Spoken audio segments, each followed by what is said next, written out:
Kadiskarte. So ayan, dito na naman po tayo. Update po sa pinapagawang bahay ng daddy ko. So ayan.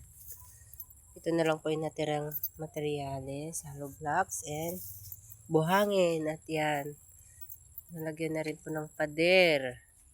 Last time, yung poste ang kalalagay lang. Ngayon, may pader na siya. Ayan. Yun na po kataas. Yung sa kabila wala pa. Tsaka dito meron na. So ayan. Yan po yung update dito.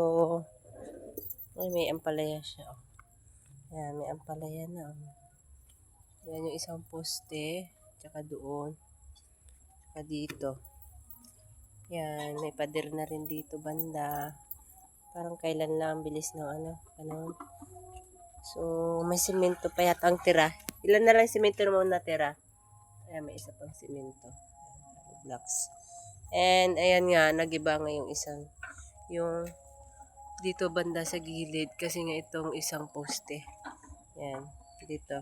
Natamaan yung banda sa pintuan. Kaya kailangan niyang gibain at kinurong dito banda. So, ayan. Ayan. So, ito yung poste. Ay, ito yung pader. Ito yung natambakan na.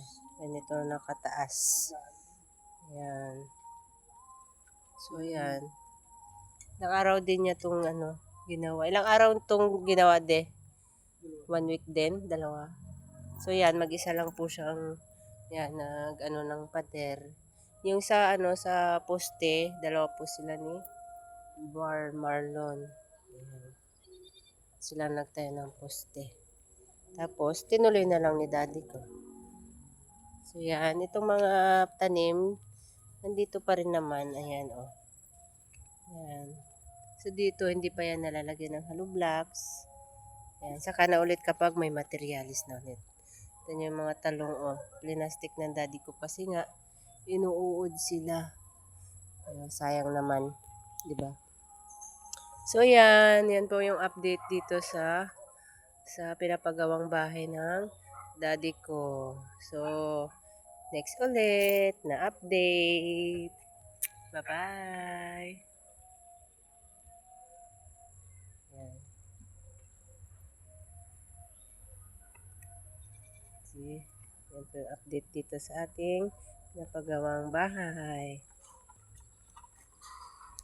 Yan pa dito. Yan naman po yung sa kapitbahay. Yan ang dalaki mga bahay. Yan, may mga bahay na rin dito sa gilid, 2 doon. Yan. Marami na rin pong bahay dito sa may bukid. Yan. Dati 2 lang, ngayon pa isa-isa. Yan. Papatayo na rin sila ng bahay. Yan. Baka susunod dito na rin, meron na rin magpapatayo dito sa aming kapitbahay. Yan, dito rin sa gilid.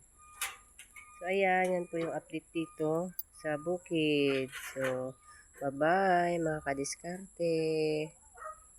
Please like and subscribe.